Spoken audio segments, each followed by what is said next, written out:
I'm getting a lot of questions lately from people who are upset because they feel like their friends are leaving them. I know how much this hurts right now, but the worst thing you can do is to try to get them back because then you come across as anxious and desperate. And I've said this before, a lot of times groups of three friends, no matter what it is, no matter if it's high school, college, you're in your 20s, 30s, 40s, seniors, it doesn't matter. I remember I was in a play group and that disintegrated. It just seems like groups, especially of three, tend to go their separate ways. And you'll end up being friends with only one other person. And honestly, that's all you really need. If you have one good friend your entire life, I think you're doing well. I really do. And what disturbs me is people who just have to have a friend at all times, and they will stay with toxic friends who put them down, who belittle them, just so that they're not friendless. And you know what? You're going to go through times in your life where you're friendless. Maybe you've moved to a new town, you've just graduated from college, high school, you've changed jobs, whatever. You're going to be by yourself. And I know you don't think this right now, but it's a really great opportunity to grow. It really is. You have to rely on yourself.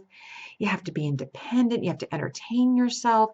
You have to learn how to be alone.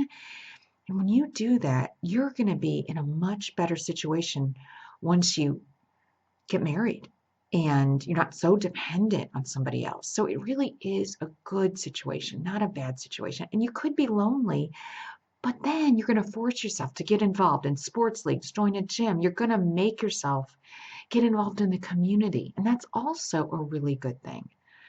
So don't try to hold on desperately to your friends. They don't want you.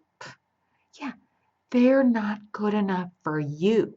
That's the attitude you need to have. And then hone your acquaintances, the people that you talk to every day. And you might think, well, I would never be friends with that person. Why? Why? Because you feel like you have nothing in common? That could be your best friend because you have nothing in common. You don't compete for the same jobs, the same sports, or whatever. You see what I mean? The people that you wouldn't think would be your friends often end up being your very best friends because you could talk to them about what's going on at work. Say you're in completely different fields and you could just bounce ideas off this person without having to worry about whether they're going to sabotage you or not. So be open minded about your friends. And just the people that you pass by on a daily basis, wave and smile and talk a little more to and a little more to until all of a sudden you have a friend. And remember, friendships don't happen overnight. Don't trust people too fast because you don't know. You don't know if they're going to have your back or not.